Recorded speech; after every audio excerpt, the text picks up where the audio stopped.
Andrew.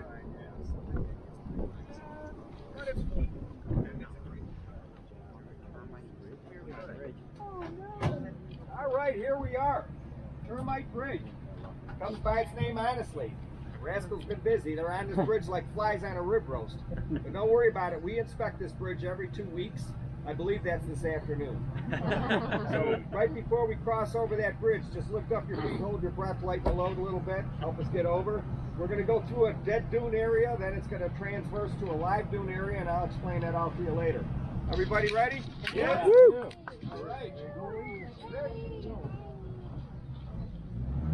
It's like having a full buggy too, because if you get stuck, you guys can push. Right?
All the lost hats. Stop them out the Yep, you saw her on the Dunes gift shop right away. You can purchase your lost items tomorrow for 50% off. Yep, you see there's hats, sunglasses, shoes, kids. There's early iPad laying on the ground over there. We are on 1,800 acres of state-owned land. 3 miles from north to south, 1.5 miles from Silver Lake out to Lake Michigan. Our dunes are divided into 3 very distinct areas. The most northern section's the ORV. Anybody ever run the dunes on the ORV park? Off-road vehicle, we have one here. Two, yep. You'll see all kinds of things out there. Motorcycles, quads, side-by-sides, old school dune buggies, dune rails. A lot of people bring their brand new vehicles out there to test their driving skills. A lot of 4-wheel drive pickup trucks, all kinds of contraptions, you name it, you see it out there. The center section of the dunes, that's pedestrian only. If you have kids with a lot of energy or you're suffering from ADD, that is a wonderful place to burn off energy climbing up and down those dunes. This section here is leased to Macwoods solely. We are the only ones allowed to drive down here. People can walk on this area. You'll hear me conking the horn a lot. That's just to warn people before I run them down. Now, the dunes were created by an incident that happened in the city of Chicago in 1870, the Great Chicago Fire. A man named Charles Mears came in. This was all wooded. A lot of hardwoods in here. Wooded the entire area off and sent that lumber down to Chicago. Shortly thereafter, before that area could regenerate and start growing foliage and brush and everything else to hold the dirt down, there was a fire. Chances are it was a lightning strike. Once that vegetation was completely burned off, the wind made short work of taking what little topsoil there is off the sand. Anybody read about the Dust Bowl will understand that. 150 years later, this is what we got. So Back in the late 1940s, early 50s, state realized Silver Lake Channel was getting closed in, a lot of sand moving to the west. 1958, a whole bunch of Boy Scouts came out here. They were fueled by copious amounts of Girl Scout cookies, and they planted marram grass, which you see here on the right. Now that has a root structure that reaches down to about 9.5 feet, and it spreads out, so it really stabilizes the dunes. If you look off to your left there, you'll see that area is pretty well grown in. That doesn't get the wind as bad as it does in front of us and to the right of us. That saved the channel and slowed down the progression of sand moving to the west. We're going to come up around Streaker's Ridge. You'll catch a glimpse of Silver Lake on your right. Don't worry about trying to get a picture there. When we stop at Razorback up top, you'll get a great shot of it. We'll have some more stops along the way. You'll see a bunch of stumps along the way left over from logging. They're cool looking because they're sandblasted for 150 years. There is like a tree, kind of a dead tree that looks like the Statue of Liberty. I'll point that out to you. There's dune flowers, yellow dune flowers. You'll see those down when we get closer to Lake Michigan. You might see some dune swallow nests if you look real careful. Looks just like a barn swallow, but it's in the side of a stabilized vegetated dune. Everybody ready? Yes. Kids, throw your hands up at the hills and scream and yell, okay? You sure are cute. All right, let's go. Get ready, kids. Put up your hands.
What do you think, Sophie? You like it?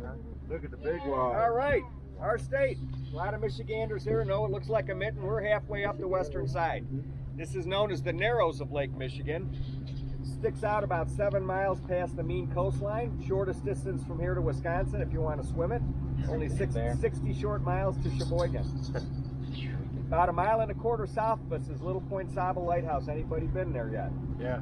If you haven't, by all means go. If you have, go at sunset. It's spectacular. I'll tell you how to get there when we're exiting the dune area. Lighthouse was built in 1874.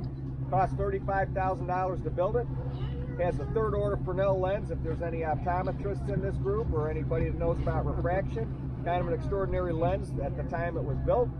It was electrified in 1950s, late 1950s, I think 54, 55, something like that. Anyway, when it was electrified, it precluded the necessity of live-in lighthouse keepers. That would not have been a fun job unless you really, really, really like to be alone. Especially the turn of the century, you could be out there for 3 to 4 months without seeing, talking to another soul. You lived off of canned food, dried food, and whatever you could hunt, fish, or forage for. And on top of that, the job did not pay very well. So, but they never had problems finding people to do it. So a lot of people like living by themselves. It is the tallest operating lighthouse on Lake Michigan. 24 miles to the north is Big Point Saba up in Ludington. Anybody been up to Ludington State Park? Gorgeous area up there. Spectacular. That lighthouse is 30 feet shorter than ours. The average depth of our lake's 400 foot. Deepest point's 925. That's up off of Manistee, which is about 30 miles north of Ludington. We're going to swing down here around onto the beach. There's 3 shipwrecks off of our shores here. If you want to know more about them, ask me when we're on the beach. I'll be more than happy to take pictures of your groups for you and answer any other questions. We'll have about 8 minutes down there before we continue our ride. Alrighty?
One's right with us. Needs the restroom, ladies' room over the dune on the right, men's room 50 yards to your left.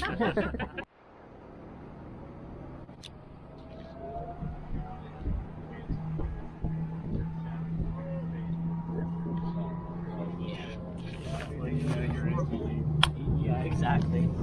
It's wonderful.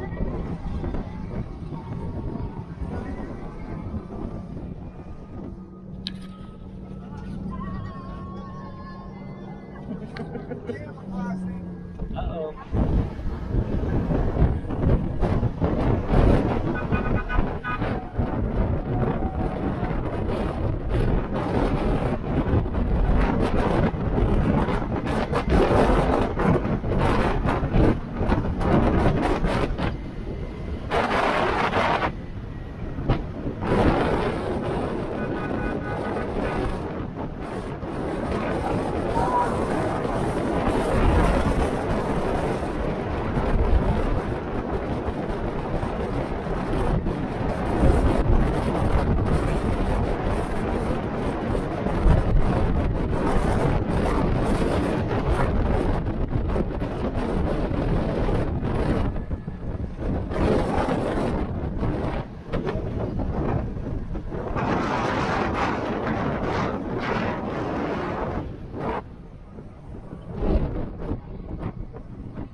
Look on top of Test Hill, that's the tallest dune. You'll see some vehicles parked up there. Typically, if you run the dunes, you get up that Test Hill, you can get anything on the dune. we'd always park up there and laugh at the people that couldn't make it up. Yeah. That's what they're doing. That's, I'm sure. If you look to your left, imagine 150 years ago, this entire area looked like that. Sorry. Unfortunately, you'll see a lot of deadfall in there. 100 years from now, that'll all be sand, so will Silver Lake. What happens is sand is like a sieve, it doesn't hold any moisture, and as the sand blows in and starts going up the trunks of the trees, their roots just can't get enough moisture to survive. 4 years ago, our lake was at an extraordinarily high level. That exacerbated the demise of a lot of the vegetation. We couldn't drive on the beach. The lake was all the way up to that first dune, and this had a lot of standing water in it. Now to your right, that tree right there is called a cottonwood poplar. You're looking at trees that are over 50 feet tall, but all you're seeing is the top of them. But they have a unique survival system. As the sand crawls up the trunk, buries the branches, buries the trunk, they generate new roots called a systemic root system. That's what you see below on the right rear corner of the buggy. You see all those roots. Those are new generated roots from that tree that allow it to survive. Now in the woods here, wildlife is very typical to western Michigan. White-tailed deer, fox, coyotes, camels, llamas, turkeys. We have a lot of bald eagles roosting in here. It's pretty cool because we see them quite regularly. Bunny rabbits. We have a lot of turkey vultures in the area. They're an invaluable service for Macwood. We lose a rider, we look for the buzzards, find them immediately. Works every time, yeah. There's also reptiles, turtles, snakes. Lots of turtles we see. Last week they were laying eggs, so we saw quite a few of them last week. 4 years ago, one of our drivers spotted a cougar out here. Yeah, he married her. They've been happy ever since. Our next stop's going to be the top of Razorback Ridge. That's where you want to take cool pictures of Silver Lake and the sand dunes. Any questions? All righty, let's go. When we go up around Northridge, as we're driving up around it, look on the right, there's a really cool collection of stumps that were moved there by the DNR. People were stealing them, so they kind of move them around to keep people from taking them. But they are unique looking.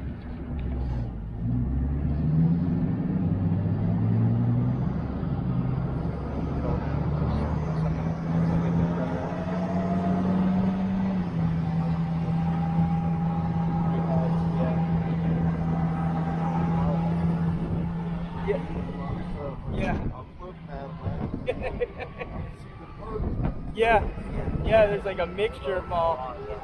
That's cool.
Here we are at Razorback Ridge.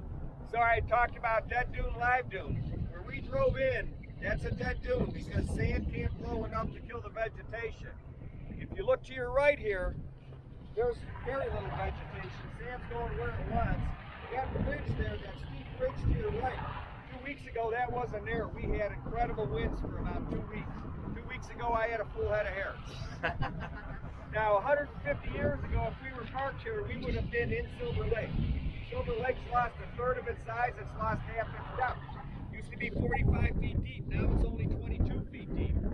Especially in the wintertime, the lake freezes over, sand flows on top of the ice.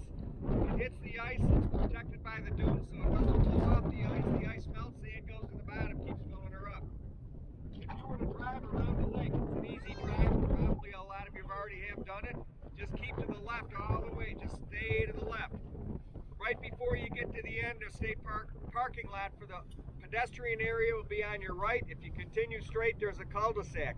That cul-de-sac used to be really big. Now it's like a third of its size from the sand moved in. The last house on the left there, that guy spends countless dollars every year moving sand out, trying to keep his cottage alive. The one next to him went under 5 years before. The tallest dune behind us, that Sugarloaf, if you look to the rear of the buggy, you'll see that's the tallest one. You'll encounter that right off the pedestrian area. There's 14 cottages buried underneath Sugarloaf. And once the cottage is completely buried in the sand, that land goes to the state through eminent domain. So you're done. Another interesting phenomena that occurs on the dunes, and somebody mentioned it on the beach, is called a fulgurite. When lightning hits the sand at about 2,400 degrees Fahrenheit, and just burns a glass tube right into the sand, a lot of silica. As that energy and that heat dissipates through the surrounding sand, it looks like gray coral. We have a lot of examples of fulgurites all taken off of our dunes here. They're in the glass case where you bought your tickets for the ride. Immediately to the right through those doors is a glass case. They have fulgurites in them. There's also some cool pictures of cottages that were in various states of being buried by the sand. Any questions? All righty. We will for sure. That's Streaker's Hill up there. So I'm going to pause briefly at the top to make sure no one's walking up the other side. And everybody throw up your arms, close your eyes, scream like a schoolgirl. All right? You might as well, because I do all three. All right, let's go. Well, his eyes are just closed. Here we go.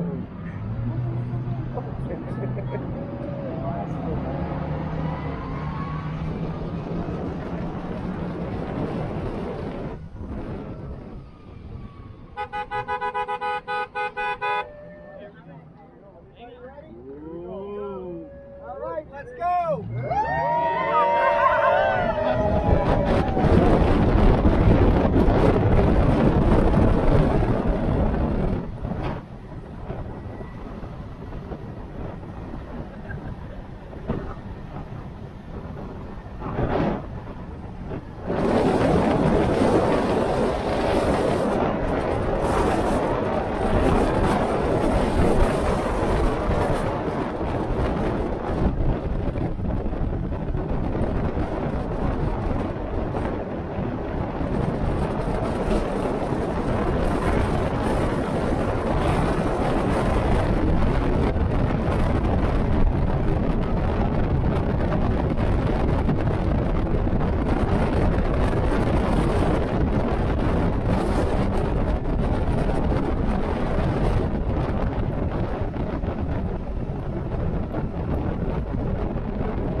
I think I lost it. Alex just checked out. If you look on the right and the left, you'll see how very little topsoil there is on Dune before it got blown off. Okay. All right, now we're going to do it backwards. Yes. Can't wait. Yeah, so there was what, a foot?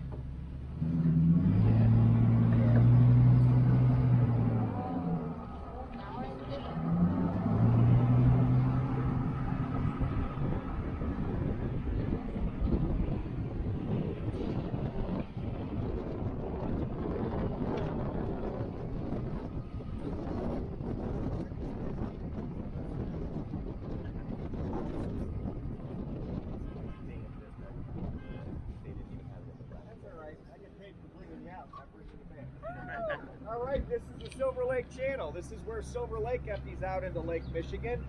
It's a great place to kayak through. There's a little dam around the corner. You just got to portage your boats around, but you can go both directions. And where Silver Lake empties out into Lake Michigan, great place to bring your kids. We brought our kids, our grandkids. They love it out there because the water coming out of Silver Lake's quite warm, so they can play in the shallow area right on the beach of Lake Michigan. You take this road down about a mile.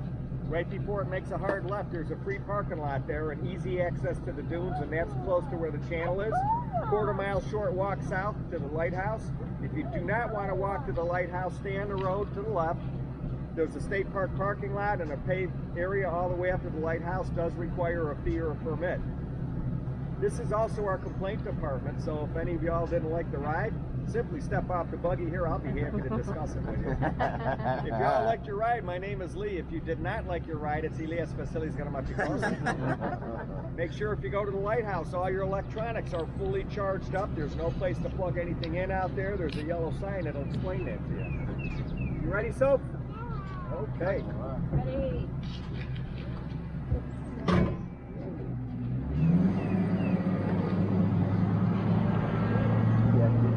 I'll thread through here for storm. That yellow sign. No outlet.